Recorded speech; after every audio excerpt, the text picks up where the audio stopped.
Penjelasan lengkap Desain Komunikasi Visual atau DKV. Pengertian desain komunikasi visual. Apa itu desain komunikasi visual? DKV adalah salah satu cabang ilmu desain yang mempelajari konsep komunikasi melalui berbagai media yang dapat berupa gambar, tatanan huruf, video, media interaktif, dan media visual lain agar gagasan yang disampaikan dapat diterima dengan baik oleh penerima pesan.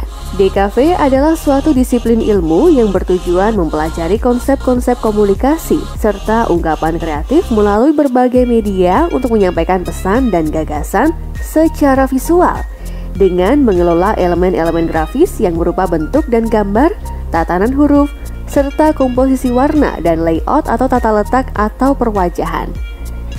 Dengan demikian, gagasan bisa diterima oleh orang atau kelompok yang menjadi sasaran penerima pesan. Sebelum dikenal dengan sebutan desain komunikasi visual atau DKV, bidang ini disebut desain grafis.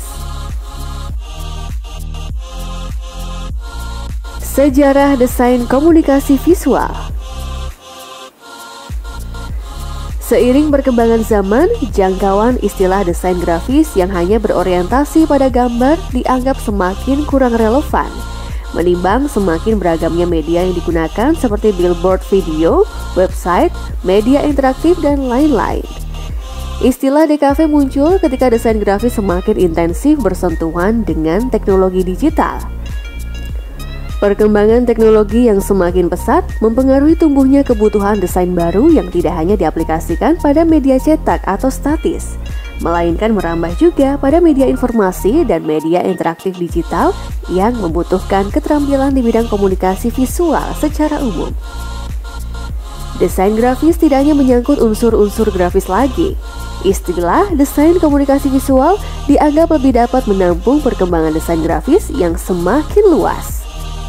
Desain komunikasi atau communication design merupakan subdisiplin dari desain yang menitik beratkan pada penyampaian informasi kepada publik melalui media apapun, bukan hanya media cetak. DKV merupakan desain grafis yang telah menempuh perjalanan panjang dari sekitar tahun 1400-an ketika seorang ilmuwan Jerman menemukan mesin cetak. Desain grafis tidak bisa dilepaskan dari peran Johannes Gutenberg pada tahun 1400 hingga 1468, yakni seorang ilmuwan Jerman penemu mesin cetak. Gutenberg disebut sebagai bapak desain grafis, yang berarti ia adalah bapak desain komunikasi visual juga.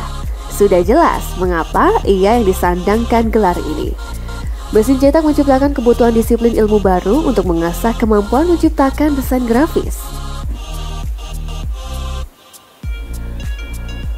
Ruang lingkup desain komunikasi visual. Apa saja ya yang dipelajari dan dilakukan oleh seorang desainer komunikasi visual ketika sudah turun ke industri kerja? Desainer komunikasi visual kebanyakan bekerja berdasarkan kebutuhan yang diarahkan oleh klien, sehingga ia tidak bisa semaunya sendiri menentukan ukuran, media, warna, teknik, dan material. Produk atau karya DKV dapat kita jumpai di mana-mana dalam keseharian kita, seperti iklan media massa cetak atau elektronik, internet, poster, signboard, katalog, brosur, kartu nama, kemasan, baliho hingga animasi, dan lain-lain.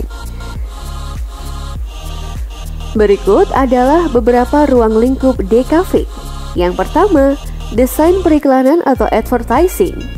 Di sini komunikasi visual persuasif yang harus diaplikasikan. Yang kedua, desain identitas usaha atau corporate identity. Logo, kop surat, brand book, hingga ke background sosial media dan identity kit. Yang ketiga, desain marka lingkungan atau environment graphic. Marka lingkungan eksterior dan interior berada di mana-mana, baik itu di mall, universitas, rumah sakit, dan fasilitas umum lainnya. Yang keempat, desain multimedia. Desain multimedia ini digunakan di perusahaan percetakan seperti pembuatan banner, backdrop, stiker, hingga Megatron atau billboard video dan sebagainya. Yang kelima, desain grafis industri, seperti misalnya kemasan produk. Yang keenam, desain grafis media, meliputi buku, surat kabar, majalah, dan lain-lain. Biasanya hal ini dilakukan di pekerjaan penerbitan atau redaksional. Yang ketujuh, cerita bergambar atau komik. Sarana statis yang dapat memberikan narasi lebih ringan dan mudah diikuti ketimbang media cetak lain. Yang kedelapan, fotografi. Industri yang besar dan banyak memiliki keterkaitan dengan bidang desain lain. Yang kesembilan, videografi. Gambar bergerak lengkap dengan audio banyak dibutuhkan dalam semua industri hari ini. Yang ke-10, ilustrasi. Sebagai konteks tambahan dan pelengkap suatu informasi. Yang ke-11, animasi. Salah satu media terkomplit sebagai sarana komunikasi visual membutuhkan dedikasi yang tinggi dan kerjasama tim dari berbagai disiplin ilmu untuk mewujudkannya. Yang ke-12, media interaktif, meliputi website, aplikasi mobile, dan game. Kerjasama yang dibutuhkan jauh lebih kompleks lagi. Cabang ilmu DKV. Karena banyaknya ruang lingkup yang harus dijamah oleh desain komunikasi visual, maka konsentrasi yang lebih mengerucut juga diperlukan. Pembagian konsentrasi DKV biasanya terdiri dari desain grafis, desain multimedia, fotografi, videografi atau perfilman, dan desain permainan atau game design. Fungsi dan tujuan desain komunikasi visual atau DKV.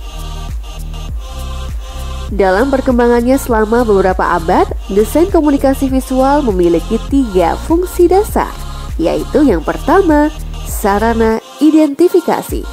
Identitas perusahaan dapat mengungkapkan pesan dan gagasan perusahaan tersebut.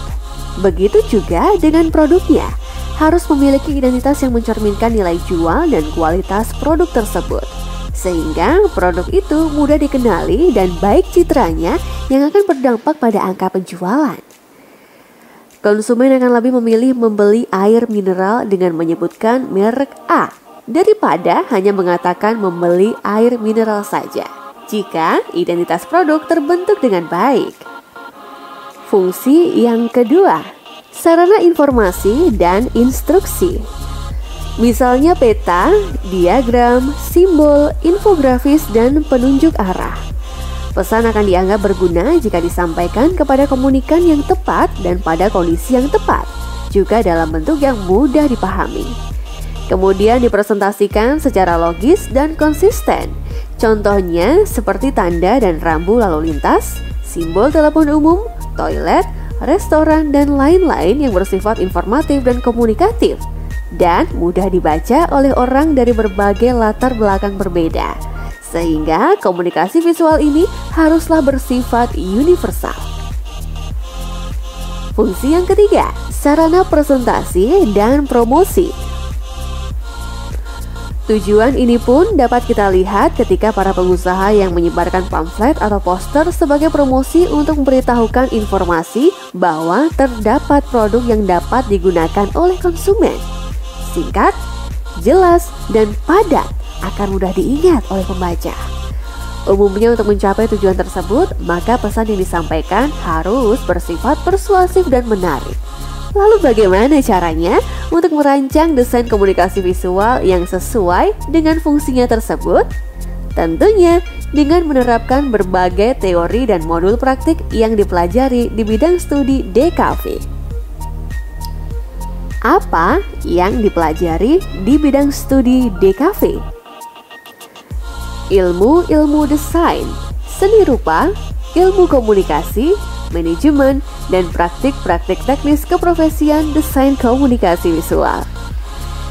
Salah satu dasar yang akan dipelajari terlebih dahulu adalah mengenal berbagai elemen terkecil yang membentuk suatu karya desain komunikasi visual. Unsur-unsur tersebut akan dipelajari pada nirmana atau rupa dasar. Selain itu, terdapat beberapa unsur unik yang dimiliki desain komunikasi visual. Beberapa elemen tersebut adalah sebagai berikut.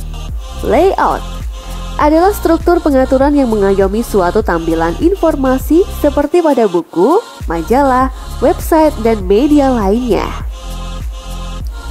Tipografi, tatanan huruf yang dirancang agar proses komunikasi dalam bentuk teks tersampaikan dengan baik melalui keterbacaan yang baik dan estetika yang apik.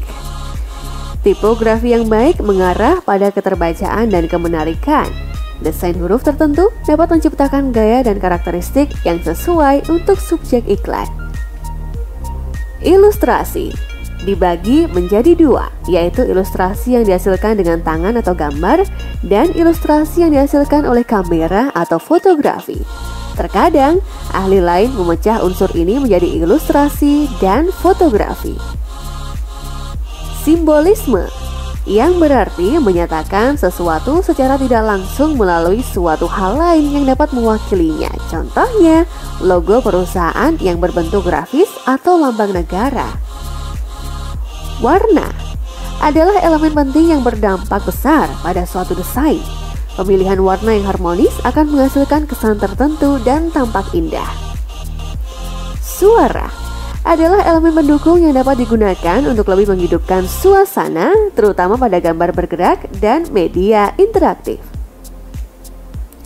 Demikian bahasan tentang berbagai unsur yang terdapat pada suatu desain komunikasi visual. Semoga bermanfaat.